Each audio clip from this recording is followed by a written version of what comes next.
Et yop tout le monde, c'est Fafan, j'espère que vous allez bien et aujourd'hui on se retrouve pour un tout nouvel épisode du mode carrière en saison 2 avec Aston Martin. Donc aujourd'hui on se retrouve pour le Grand Prix de Monza avec l'Aston Martin qu'on a. La vitesse de pointe, ça peut être un circuit où ça peut nous réussir. Donc normalement on est plutôt assuré à mon avis, de jouer un podium sur cette course. On va parler un peu du Grand Prix de Belgique qui s'est déroulé la semaine dernière et qui était en retard, je sais. C'est juste que j'avais un emploi du temps chargé. Donc voilà pourquoi il n'y a pas eu de vidéo le vendredi dernier. Donc voilà, on a fait le Grand Prix de Belgique. On est parti dernier avec des pénalités moteurs. Donc on est remonté huitième je crois, à quelques secondes de George Russell qui, ma foi, était un peu rapide en fin de course. Et on a eu assisté aussi à la première victoire cette saison de Fernando Alonso. Donc on voit que l'Aston Martin fonctionne très bien. On est toujours en tête du championnat pilote pour 8 points, je crois, 8 points, 7 points. Vraiment pas beaucoup. Donc voilà, il faut quand même maximiser les points. Le- Monza, je sais qu'on peut aller chercher la victoire, voire un podium dans le pire des cas. Surtout qu'à la fin de course, on attend de la pluie et forte pluie. Donc déjà, si on a le bon, comment dire, on a le bon timing pour mettre les pneus intermédiaires, on aura d'office gagné la course, car les IA ne savent pas gérer ça. Donc voilà, on est plutôt pas mal. Et en plus, après le Grand Prix de Monza, on va entamer des circuits où on a plutôt très bien réussi la saison passée, hein. On a gagné à Singapour, on a gagné à Las Vegas. Bon, on avait abandonné au Qatar, mais on avait fait la pole position, donc voilà. Vous voyez les résultats à la fin de ces essais libres 1, et on a le meilleur tour avec Fernando Alonso. Donc voilà, on va partir directement en qualification. Objectif, aller chercher soit une pole position, soit un top 3 pour être bien placé sur la ligne de départ. Donc voilà, en tout cas, on a besoin d'aller chercher cette Q3. Et normalement, avec la vitesse de pointe, les IA, faut pas nous battre dans le premier secteur, étant donné que c'est que des lignes droites à part la première chicane, qui d'ailleurs se passe pas très bien là en Q1. Il y a les réaccélérations jusque dans la grande courbe V. Est-ce qu'on va aller prendre le secteur 1 en violet? Moi, je peux me tromper et les IA faire. Ah non, on n'a pas le secteur 1 en violet. Donc les IA ont une vitesse de pointe assez conséquente et Kevin Magnussen prend le meilleur tour. Les As, oui, les As, il faut en parler. Ils sont ultra, ultra rapides. C'est la, la révélation de la fin de saison. Les As deviennent de plus en plus rapides et on prend le deuxième meilleur tour après Oscar Piastri et les éliminés. Perez, Tsunoda, Gasly, Ocon, Stroll, Perez avec la McLaren qui est censée jouer le titre. Ouille, ça pique. Ça pique pour Sergio Perez, encore une fois éliminé dès la phase de Q1. Après, hein, voilà, c'est Sergio P16, hein. Allez, on part directement en Q2. Et attention, on monte légèrement sur le vibreur. Il faut faire attention à ne pas déstabiliser la voiture. Allez, on va voir si le secteur 1 va s'afficher en violet ou ne pas s'afficher en violet alors qu'Hamilton prend le meilleur tour. Non, on n'a pas le secteur en violet. Et à la fin du secteur 2, toujours pas en secteur violet, où les IA en fait sont plus rapides. Je n'avais pas prévu ça. Allez, on va arriver dans la parabolique. Est-ce qu'on va pouvoir prendre le meilleur tour ici en Q2? Et on ressort de la parabolique ERS au maximum et il faut que je fasse gaffe à gérer bien la batterie. Et on prend le troisième meilleur temps, Hülkenberg en tête. Et les éliminés, Verstappen. Euh, Verstappen éliminé. Ouh, la Red Bull qui va tomber, je pense. Albon, Bottas, Sargent et Piastri aussi. Ouh, les McLaren qui ont fait un coup assez... Attendez. Parce qu'en plus, il a 1 seconde 8 du meilleur chrono. Et il a 1 seconde du chrono de Sargent. Ouh, il a dû se louper grièvement, Piastri. Il a pas dû améliorer. Allez, on part directement en Q3. Allez, maintenant, on est en Q3, donc c'est bon, l'objectif est réussi. On n'a plus qu'à aller essayer de chercher soit une pole position, soit un top 3. Et attention, l'accélération, ça glisse beaucoup. Allez, il y a une voiture devant, c'est une Mercedes. Est-ce que c'est Hamilton ou Russell? Je sais pas. Et je vois qu'il y a une kick Peugeot qui est en Q3. Donc, franchement, incroyable. Les kicks qui se réveillent aussi en fin de saison. Je crois que le moteur Ferrari devient de plus en plus performant. Je sais pas. Mais depuis la Belgique, plus Silverstone pour les kicks. Et ils deviennent de plus en plus rapides les, les moteurs Ferrari et Hamilton. C'est Hamilton devant nous. Et on prend le troisième meilleur temps. 3 dixièmes de Charles qui a récupéré le meilleur temps d'Hamilton. Donc on a le secteur 3 en violet. On a le meilleur secteur 3 et je regarde à peu près combien de temps il me faut dans chaque secteur. Il me faut déjà au moins 2 dixièmes dans le secteur 1 pour être assuré d'avoir au moins le top 2. Et allez, c'est parti directement. À la fin de cette Q3, on n'aura plus d'autres tentatives. Il reste 6 secondes. Et allez, il faut pas faire d'erreur. Pas besoin de non plus surconduire la voiture. Qualification terminée. On n'aura pas d'autres tentatives. On est toujours cinquième. Hein, et il y a une Ferrari juste derrière nous. Est-ce que c'est Charles? Est-ce que ça serait pas Charles juste derrière nous? Secteur 1, ça passe plutôt bien. Dans le pif-paf de la chicane. Et à la fin de ce tour, on a 2 dixièmes d'avance. Et ça va pas, à mon avis, suffire pour aller chercher cette pole position. Est-ce qu'on va passer? Et normalement, si je regarde le volant, on est P2. Normalement, on est P2. Voilà, on est P2. C'est pas une pole position, mais c'est un top 3. Donc, c'est plutôt pas mal. Donc, pole position de Charles Leclerc devant les Italiens, devant les Tifosi. Plutôt, plutôt réaliste. Du coup, nous, on est deuxième devant un triplé britannique. Hamilton, Russell, Norris. Alonso sixième, Carlos Sainz septième, Hülkenberg huitième, Guan Yu Zhou neuvième. Il a très bien placé sa kick entre les deux As. Et le dernier de cette Q3, Kevin Magnussen. Et on a loupé quand même la pole pour 67 millième. Donc c'est vraiment, vraiment pas beaucoup. C'est dommage, mais au moins on sait on est capable de se batailler pour la victoire. Surtout contre Charles, qui est normalement deuxième au championnat. C'est contre lui qu'on doit jouer le titre. Le Grand Prix d'Italie est de retour sur le mythique Autodromo Nazionale di Monza. Avec des appuis aérodynamiques minimes comparés aux autres circuits de la saison, attendez-vous à voir les vitesses de pointe s'envoler et les pilotes profiter au maximum du phénomène d'aspiration.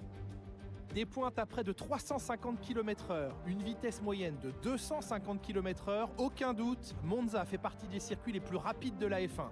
La piste compte 11 virages répartis sur 5 km 7 et le très gros freinage de la première chicane constitue un endroit idéal pour les dépassements.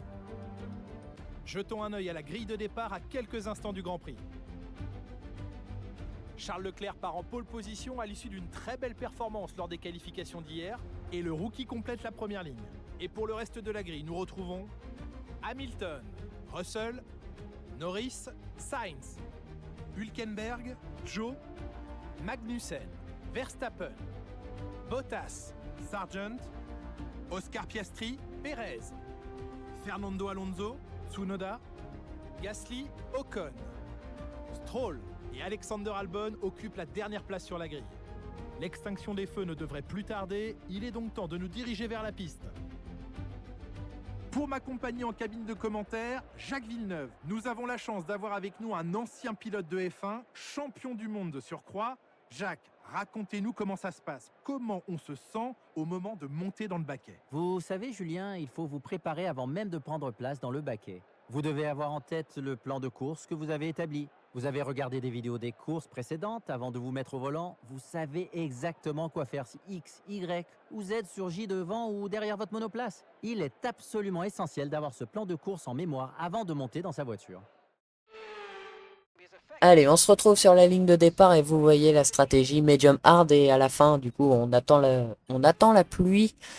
Et vous voyez, hein, pluie fine et après pluie forte. Et après repluie fine. Donc les intermédiaires, à mon avis, vont être les plus rapides. Du coup, voilà. J'ai vu qu'Alonso avait pris des pénalités. Normalement, il est capable de remonter, hein, notre coéquipier. Normalement, nous, on serait plus préoccupés par les pénalités. J'en ai fait exprès d'en prendre en Belgique. Ouais, je sais pas si on avait besoin de prendre des pénalités, vraiment. Mais bon, j'ai préféré assurer le coup. On part quand même P2.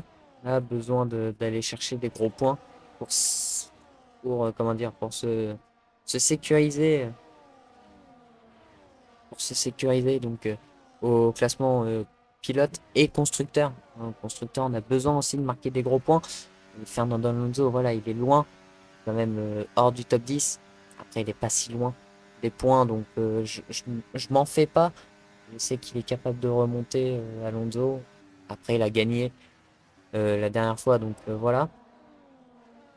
Et le coup de théâtre, c'est quand même les kicks Peugeot qui deviennent de plus en plus rapides. Et franchement, ça fait plaisir de voir que les écuries les plus nulles deviennent de plus en plus fortes. Voilà. On va se placer sur la grille en deuxième position, juste derrière Charles Leclerc, devant son public, hein. Il est devant des milliers de tifosi. Donc voilà, on va se placer sur la grille en deuxième position. Je vous laisse monter le volume et rendez-vous à l'extinction des feux.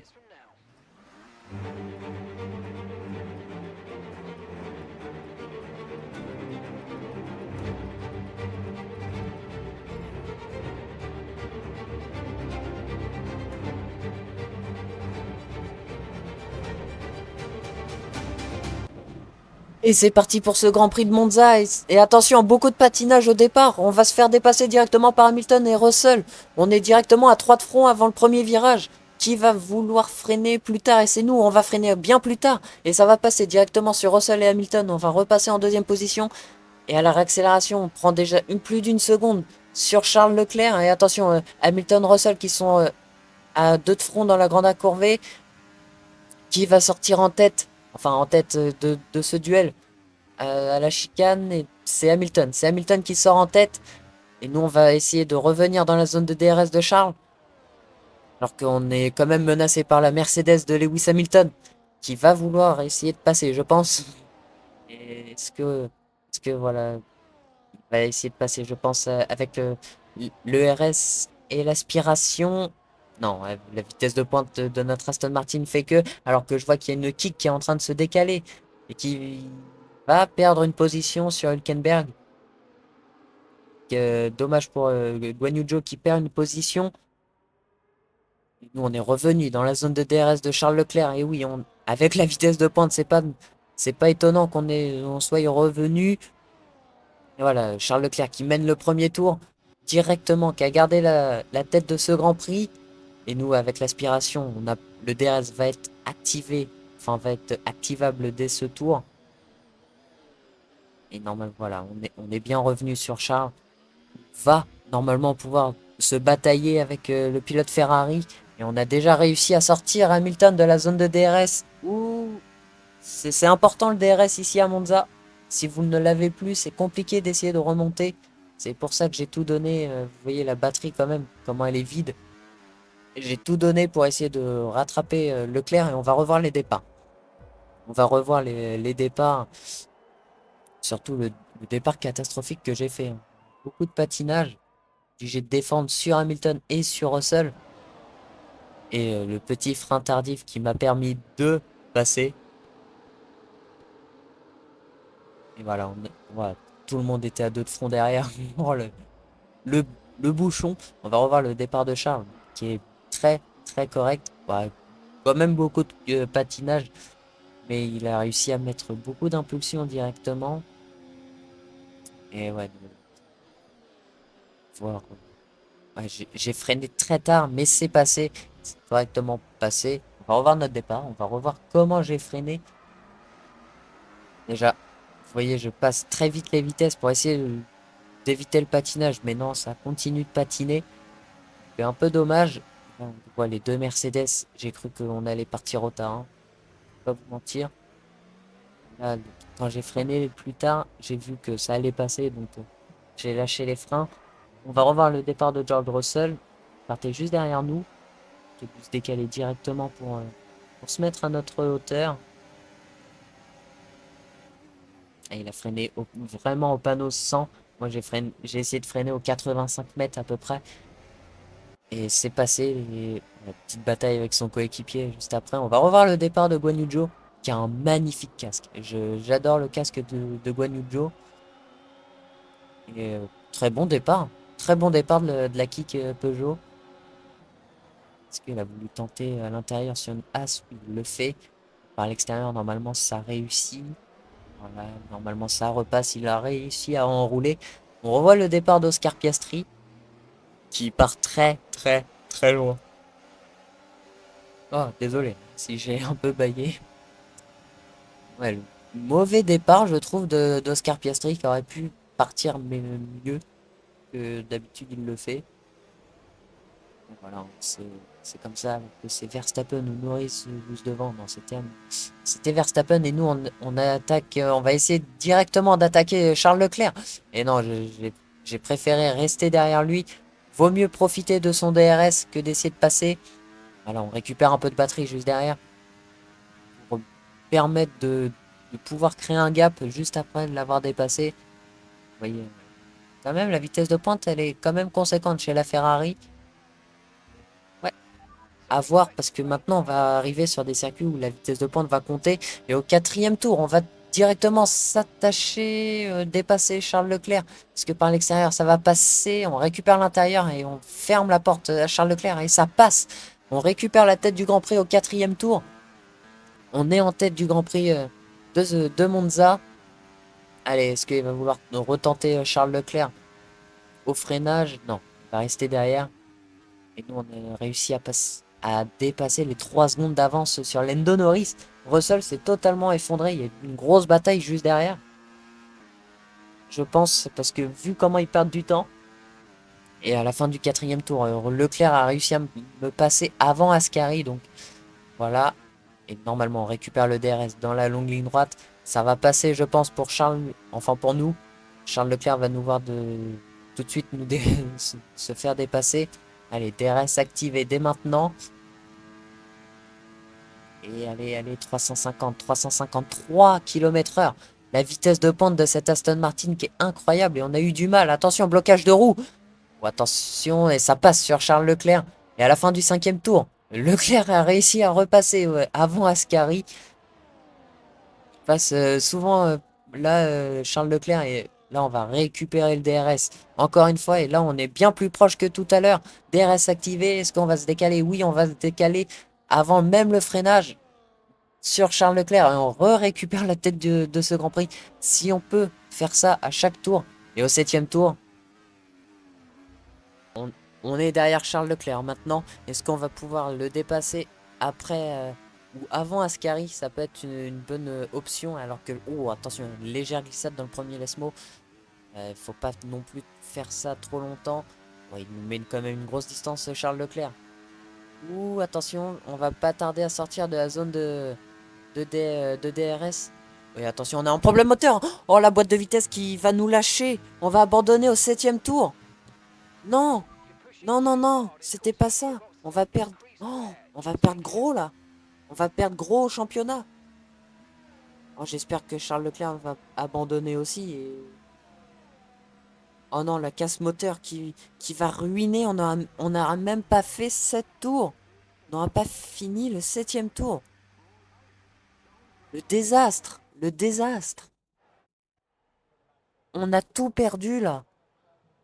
Alors qu'on aurait pu gagner ce Grand Prix de Monza, on est obligé d'abandonner sous problème mécanique.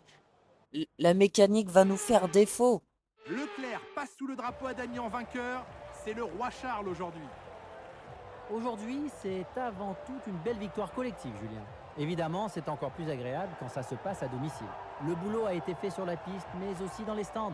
Réussir une telle performance devant son public, franchement, c'est génial. Ferrari est de retour aux affaires avec une superbe performance durant le Grand Prix aujourd'hui. Aucun doute, Ferrari est bien une équipe qui sait ce qu'elle vient chercher sur la piste.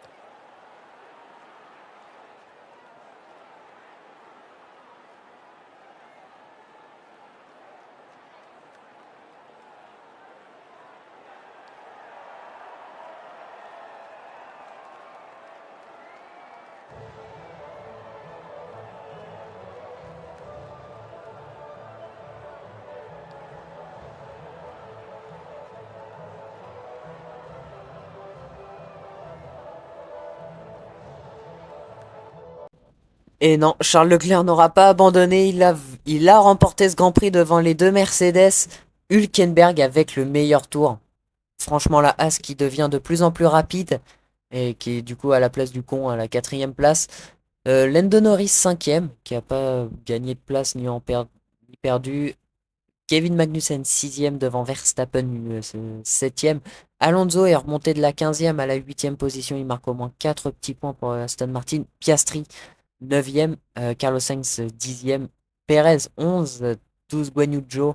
13 Gasly. 14 Tsunoda. 15 Bottas. 16 Ocon. 17 Albon. 18 Stroll. Et Sargent 19 est le seul abandon de nous. Et du coup, Charles Leclerc récupère la tête du championnat pilote pour 17 points. 17 points. Vous vous rendez compte, c'est énorme, 17 points à récupérer. Aston Martin garde la tête du constructeur. On avait largement de l'avance. Mais là, on a presque tout perdu. C'est ultra compliqué de récupérer autant de points en si peu de courses. Il reste 3 courses avec une course sprint. Il reste quand même pas mal de courses, hein, enfin de points à distribuer. Il reste encore le double de points de Charles Leclerc à distribuer. Donc ça va, mais non, c'est encore compliqué. Et du coup, en rivalité, il va nous mettre une bonne grosse pilule, Charles Leclerc. J'espère qu'on va lui faire un 26-0 à Singapour. Singapour, c'est meilleur tour, pole position. Je veux tout gagner, je veux tout faire. Par contre, devant Stroll, intensité décisive. Mais sérieux, Stroll. C'est Stroll, les gars, il a une Cadillac. C'est la pire voiture du jeu. Franchement, voilà. Et du coup, on va perdre beaucoup en notes. Ouh, on a. Ok, d'accord. Et en renommée, 41%. Après avoir refusé un contrat avec McLaren, hein, j'ai refusé. Il y avait une réunion secrète, j'ai oublié de la mettre. Comme un bouffon. Donc si vous avez aimé la vidéo, n'hésitez pas à liker, vous abonner. Rendez-vous vendredi prochain pour le Grand Prix de Singapour. Sur ce, moi je vous dis ciao ciao.